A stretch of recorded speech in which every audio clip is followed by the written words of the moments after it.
محفل میلاد النبی صلی اللہ علیہ وسلم کی حقیقت کیا ہے، ضرورت کیا ہے اور تقاضے کیا ہیں، اس حوالے سے کچھ گزارشات عنوان گفتگو رہیں گی۔ دعا ہے اللہ تبارک و تعالی اپنی ناراضگی والے جملے سے محفوظ فرمائے، اپنی رضا والی بات کرنے کی توفیق عطا فرمائے۔ عزیز بھائیو، قرآن مجید فرقان حمید نے ارشاد فرمایا قل بفضل اللہ، اے محبوب آپ فرما دیں جب اللہ کا فضل ملے، وَبِرَحْمَتِهِ اور اس کی رحمت ملے، فَبِذَلِكَ فَلْيَفْرَحُوا تو انہیں چاہیے کہ خوشی کا اظہار کریں۔ سورہ یونس کی آیت نمبر 58 ہے۔ جب اللہ کا فضل اور اس کی رحمت ملے تو خوشی کا اظہار کرو، خوشی کا۔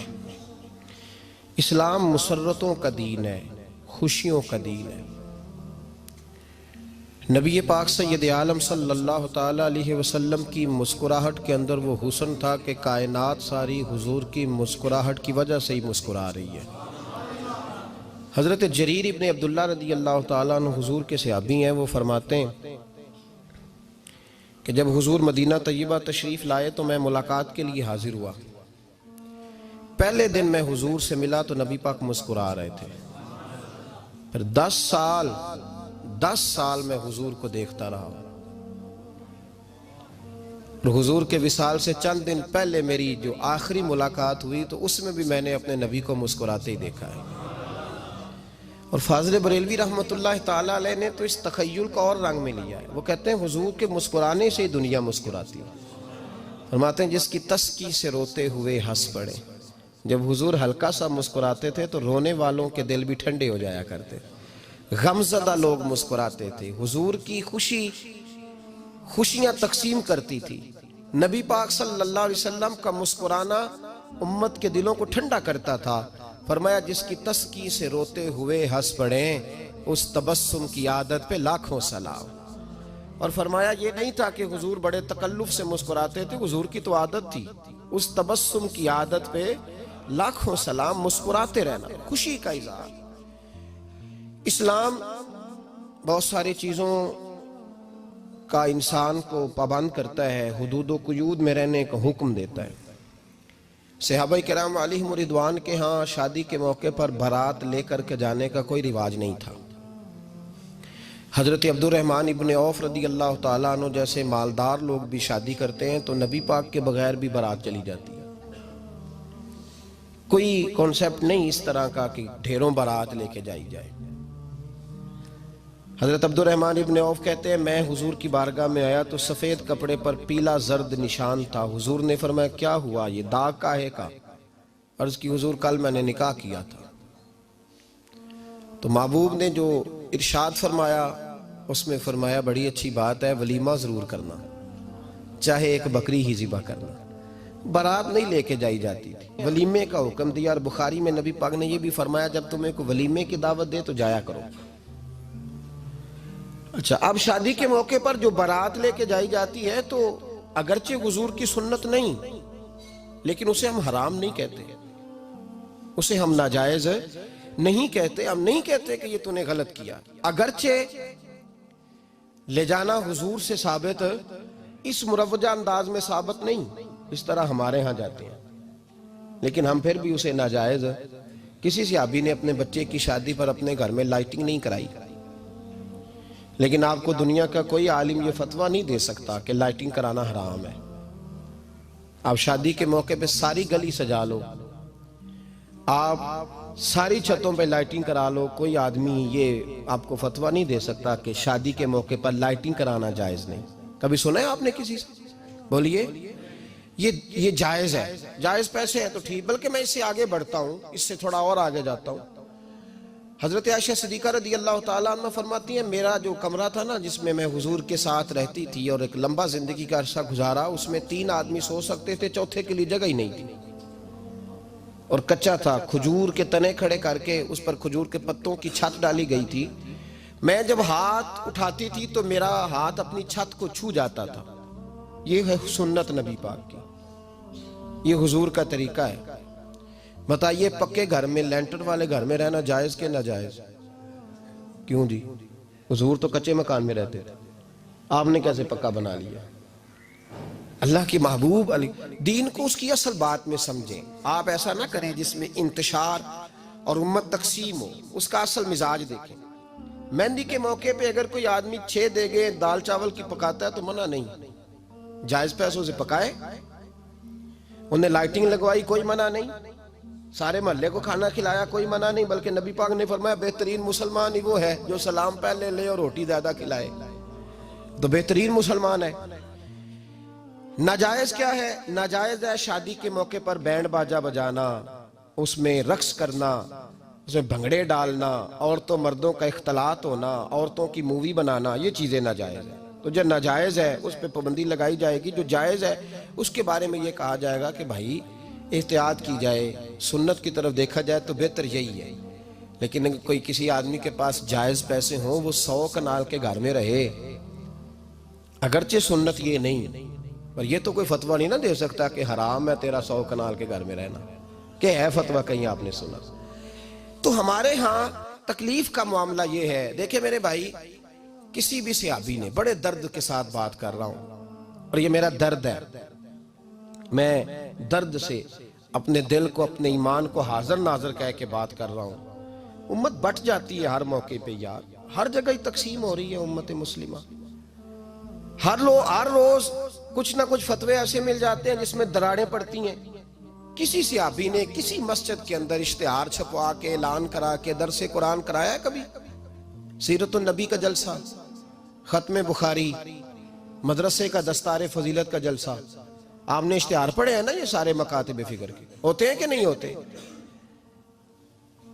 کسی صحابی نے اس طرح، وہ تو روز درس قرآن دیتے تھے، لیکن اس طرح اشتہار چھپوا کے، پوسٹر لگا کے، اور مصر سے کسی صحابی کو اسپیشل بلوا کے یا یمن سے بلوا کے مسجد کے اندر کبھی درس قرآن کے اجتماعات کرائے، سیرت النبی کے جلسے، ختم بخاری کے؟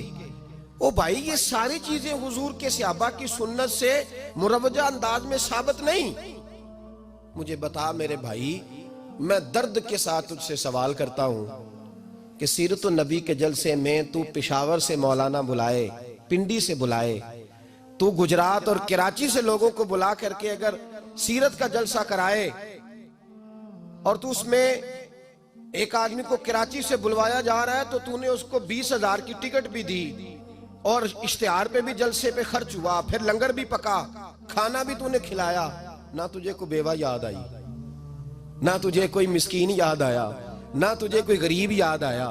حالانکہ کہنا چاہیے تھا نا یہ جو ₹1,00,000 لگ رہا ہے کسی بیوہ کی خدمت کر دینی چاہیے، یتیم کو دے دینا چاہیے. درد کے ساتھ بات کر. سوال میرا یہ ہے کہ وہی کام جو سیرت کے جلسے میں ہوتے ہیں، پہلے تلاوت ہوتی ہے، پھر نعت ہوتی ہے، پھر کسی عالم کا بیان ہوتا ہے، وہی کام صرف نام بدل کے کیا جائے، عید میلاد النبی نام رکھا جائے صلی اللہ علیہ وسلم. یہ میں آپ کے ذہنوں پہ دستک دے رہا ہوں، تقریر نہیں کر رہا، صرف دستک دے رہا. او بھائی دیکھو، ایک آدمی وہی کام نام بدل کے کرے تو جائز ہے، اور اگر اس میں نبی پاک کے میلاد کا نام رکھ لیا جائے یا نعت کا نام رکھ لیا جائے تو پھر مجھے اجازت دے میں تجھ سے سوال کروں کہ صرف تجھے حضور کی تعریف پوری لگتی ہے؟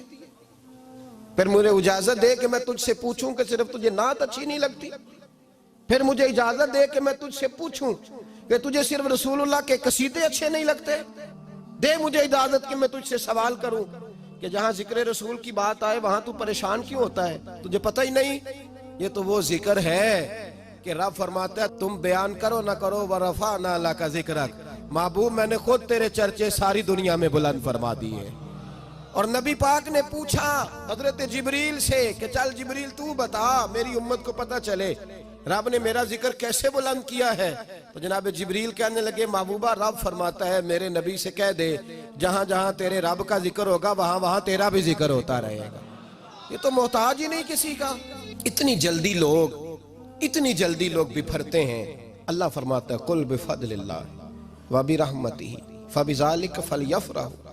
محبوب ان سے کہہ دو جب اللہ کا فضل ملے، جب اللہ کی رحمت ملے تو خوشی مناؤ.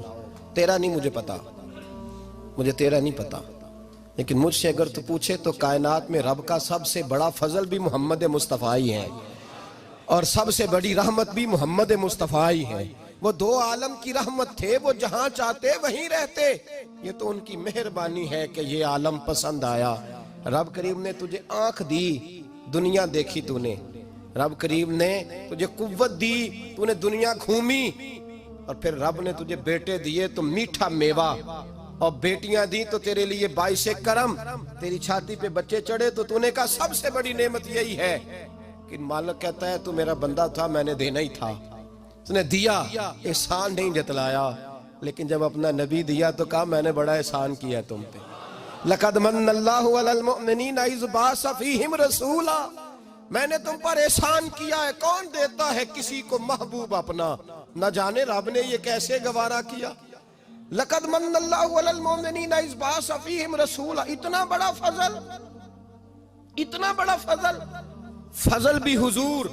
اور جب بات رحمت کی آئی تو فرمایا مومنوں صرف تمہیں ہی نہیں، عیسائیوں، یہودیوں، سکھوں، دنیا میں جتنی مخلوق ہے، حتیٰ کہ جانور بھی، حتیٰ کہ چونٹیاں، نباتات، جمادات، ہر چیز، یا اللہ تو نے کیا دیا؟ فرمایا وَمَا أَرْسَلْنَاكَ إِلَّا رَحْمَةً لِلْعَالَمِينَ، میں جس کا رب ہوں ان سب کے لیے میں نے اپنے نبی کو رحمت بنا کے بھیج دیا ہے۔ بیٹے کے آنے پہ تو مٹھائی بانٹتا ہے، میلاد والے دن تو لائٹیں بند کر لیتا ہے، بیٹے کے آنے پر تو حلوائی بٹھاتا ہے، اور نبی پاک کے نام کی لائٹیں لگی ہوں تو پریشان ہوتا ہے۔ ہم سے کبھی پوچھ تجھے بتائیں، بس نہیں چلتا، ورنہ تاڑے توڑ کے چھتوں پہ لگا دیں۔ بس نہیں چلتا، فرشتوں کو بھی کہیں آؤ ہمارے ساتھ شامل ہو جاؤ، آمد مصطفیٰ مرحبا مرحبا کا نعرہ لگانا ہے، ہمارا بس نہیں چلتا، ورنہ دنیا کی ساری نعمتیں بچھا دیں اور لوگوں کو بتلائیں کہ اصل تو خوشی منانے کا دن ہی آج ہے جب اللہ نے ہمیں اپنا پیارا رسول عطا فرمایا ہے۔ اور ہمارے امام، تو کہتا ہے میلاد نہ کر، ہمارے امام نے تو کہا حشر تک ڈالیں گے ہم، حشر تک، یہ 2-4 دن کا تو پروگرام ہی نہیں ہمارا، حشر تک ڈالیں گے ہم پیدائش مولا کی دھوم، اور مثل فارس نجد کے کلے گراتے جائیں گے، خاک ہو جائیں عدو جل کر مگر ہم تو رضا، دم میں جب تک دم ہے ذکر ان کا سناتے جائیں گے۔ ہمارا تو 1-2 دن کا پروگرام ہی نہیں۔ اور پھر سنو کتنی بڑی نعمت ہے۔ حضرت عباس سے کسی نے کہا تھا اللہ کی سب سے بڑی نعمت، تو بخاری اٹھانا، فرمانے لگے محمد نعمت اللہ، بخاری ہے بخاری، فرمایا محمد اللہ کی سب سے بڑی نعمت ہے، صلی اللہ